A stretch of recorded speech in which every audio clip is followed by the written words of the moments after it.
Hey, so schön, dass ihr wieder eingeschaltet habt. Herzlich willkommen alle Familien und speziell alle Kinder. Letzte Woche habe ich euch ja eine Geschichte erzählt aus der Bibel, und zwar aus dem Alten Testament, die Geschichte von der Esther. Und jetzt erzähle ich euch wieder eine Geschichte aus der Bibel, aus dem Neuen Testament. Ich hoffe, ihr habt es euch alle auch so gemütlich gemacht wie ich und sind bereit für die Geschichte. In den Evangelien steht die Geschichte, die ich euch jetzt erzähle. Dort innen steht ja ganz vieles über Jesus, wie er da auf der Erde gelebt hat, was er gemacht hat, was er so da hat. Und Jesus ist ja in Israel immer ganz viel umgezogen. Er ist immer in ganz vielen verschiedenen Städten und Ortschaften und er hat mega coole Sachen gemacht, als er da gelebt hat. Und zwar hat er zum Beispiel ganz viele Wunder gemacht. Einmal, das ist so cool, ist er rumgelaufen und hat einen Mann am Strassenrand gesehen und der Mann war blind. Das war der Bartimäus. Vielleicht kennt ihr die Geschichte. Der Bartimäus hat nichts sehen und dann hat er zu Jesus geschrien und gesagt: Jesus, bitte hilf mir, mach, dass ich wieder sehen kann. Und plötzlich hat der Bartimäus wieder sehen. Hey, stellt euch das mal vor. So ein cooles Wunder. Und Jesus hat noch so viele andere Wunder gemacht. Jemand hat nicht laufen, weil er gelähmt war. Und da hat Jesus ein Wunder da und er hat wieder laufen. So viele coole Sachen. Aber Jesus hat nicht nur Wunder da, er hat auch ganz viele spannende Sachen erzählt. Er hat mega viele Geschichten erzählt, ganz viel über Gott und ganz viel darüber, wie es mal im Himmel wird sein, wenn wir bei Gott sind. Und die Leute haben es geliebt, Jesus zuzuhören. Sie sind ihm richtig an den Lippen gehangen, sie haben gar nicht aufhören, ihm zuzuhören. Es sind immer so viele Menschen um Jesus gewesen, er war fast nie alleine gewesen. Also ich wäre auch mega gerne dabei gewesen und hätte da Jesus zugelassen und zugeschaut, wie er so coole Wunder macht. Und ein paar Männer, die sind immer bei Jesus gewesen. Und zwar seine 12 Jünger. Die sind wahrscheinlich so ziemlich bei jedem Wunder dabei gewesen und sind auch mega oft dabei gewesen, wenn er von Gott erzählt hat. Hey, so cool, stellt euch vor, immer bei Jesus können sein. Und eben die Menschen dort damals, die haben auch bei Jesus sein. Riesige Scharen von Leuten sind immer um Jesus herum. Und dann einmal haben ein paar Eltern ihre Kinder bringen. Und die Geschichte, wo es um das geht, die steht im Markus. Und zwar im Kapitel 9, Vers 13 bis 16, falls ihr die dann nachlesen wollt. Da haben eben ein paar Eltern ihre Kinder zu Jesus bringen. Und ich glaube, die Kinder sind sicher mega aufgeregt und haben sich gefreut. Weil sie haben sicher so viel von Jesus gehört. Vielleicht haben sie auch das Wunder von Bartimäus gehört. Oder einfach noch andere Wunder, die Jesus da hat. Und die Kinder sind so nervös wahrscheinlich, dass sie endlich zu Jesus gehen dürfen. Und dann sind sie zu Jesus und sind fast bei ihm gewesen. Und dann haben die Jünger von Jesus gesagt: Nein, stopp, Kind, ihr dürft nicht zu Jesus. Nur die Erwachsenen. Ich weiss nicht, was sie gedacht haben. Vielleicht haben sie gedacht, Jesus hat keine Zeit für Kinder. Vielleicht haben sie gedacht, die Kinder stören die Erwachsenen, dass sie nicht mehr zuhören können, was Jesus erzählt. Also, ich wäre mega enttäuscht gewesen, wenn ich dann ein Kind gewesen wäre. Jetzt haben sie endlich zu Jesus gehen und dann haben die Jünger von Jesus einfach gesagt, sie dürfen nicht. Aber Jesus hat das auch gehört, was die Jünger gesagt haben. Und er ist so hässig geworden, dass die Jünger einfach die Kinder weggeschickt haben. Jesus hat gesagt: Nein, lasst die Kinder zu mir kommen. Ich möchte, dass die Kinder bei mir sein können. Er hat die Kinder zu sich genommen, sie sind auf seinen Schoß gesessen, er hat sie in seine Arme genommen und er hat die Kinder gesegnet. Weil Jesus hat Kinder so fest lieb und er wollte, dass die Kinder zu ihm kommen. Und das ist auch heute noch so.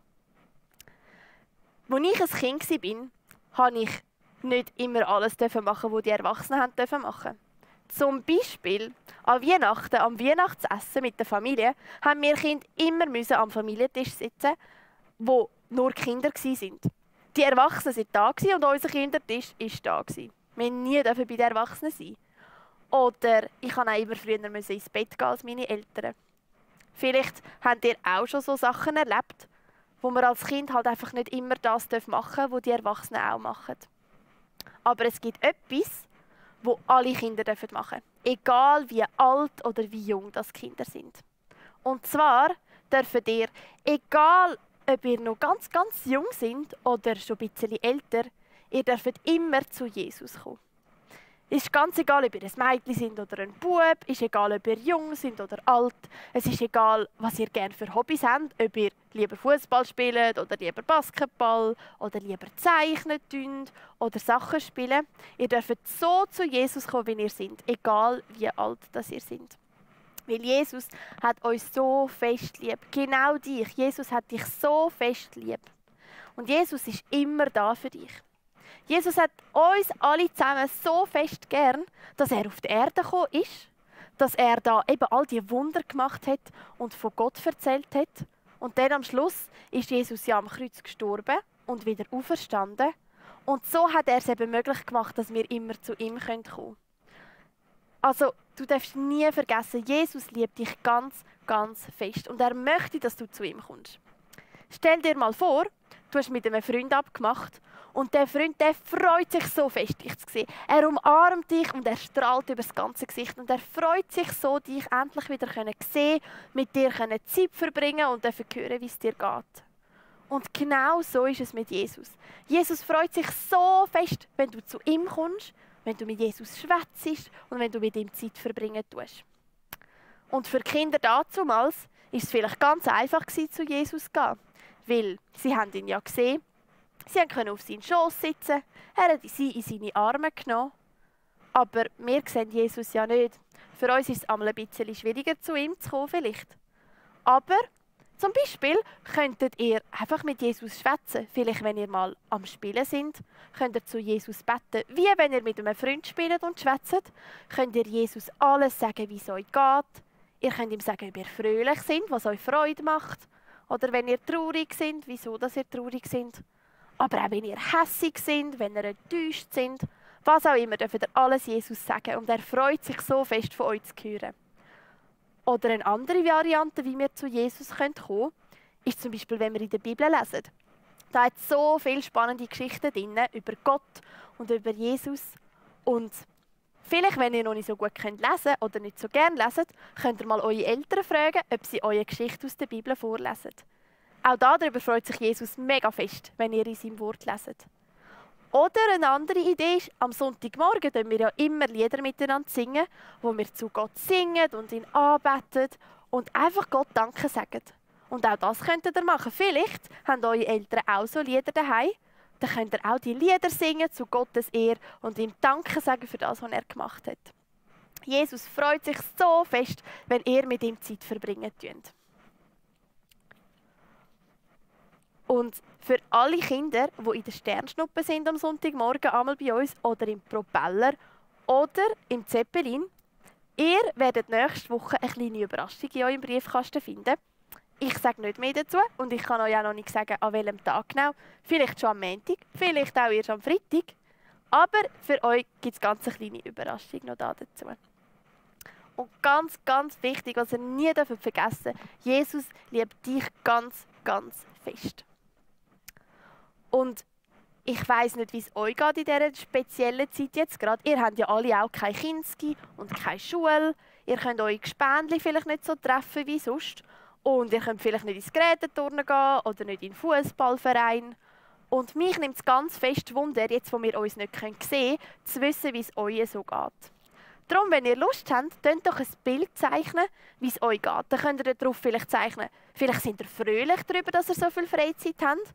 Vielleicht macht es euch auch traurig, dass ihr eure Gespönchen nicht sehen könnt. Dann könnt doch das dort drauf zeichnen. Und jetzt, wo wir so viel mehr Freizeit haben oder ganz andere Freizeit, könnt ihr vielleicht auch zeichnen, was ihr jetzt macht, um die Zeit jetzt ganz anders zu nutzen. Vielleicht könnt ihr ein paar ganz viel mehr Bücher lesen oder mehr Spiele machen. Oder vielleicht könnt ihr mit den Eltern ein Brot backen oder einen Kuchen backen. Also die Kinder, die Lust haben, könnt doch eine Zeichnung machen, wo ihr darauf zeichnet, wie es euch geht und was ihr jetzt so macht in dieser Zeit. Und dann an euch, liebe Eltern, würde es mich mega freuen, wenn ihr mir auf mein Mail ein Foto machen von dem gezeichneten Bild und mir das schicken. Und wenn es für euch okay ist, dann werde ich das im Internet unter der Online-Kille als Diashow aufladen und dann können wir voneinander sehen, was dann die Kinder so erleben in dieser Zeit, wie es dann den Kindern so geht in dieser speziellen Zeit. Ich würde mich freuen, ihr seht dann hier eingeblendet meine Mailadresse, wenn ihr es mir schickt. Und dann könnt ihr auch noch schreiben, ob das okay ist, wenn ich es auflade und wenn nicht. Und wir werden auch nachher, sicherlich im Zeppelin, in den anderen Gefäßen vielleicht auch, können wir dann die Bilder noch miteinander anschauen und darüber schwätzen, wenn wir uns wieder sehen dürfen, wie das es uns so gegangen ist in dieser Zeit. Hey, jetzt wünsche ich euch ganz eine schöne Woche. Macht's gut und ich freue mich, euch gleich wieder zu sehen. Hey, und falls ihr daheim keine Kinder-Worship-Lieder habt, dann seht ihr hier eine Playlist zum draufklicken für zum Kinder-Worship hören. Und noch zum Schluss, ganz wichtig, abonniert den Kreuzpunkt-Account, damit ihr auch immer die neuesten Videos gerade wieder seht.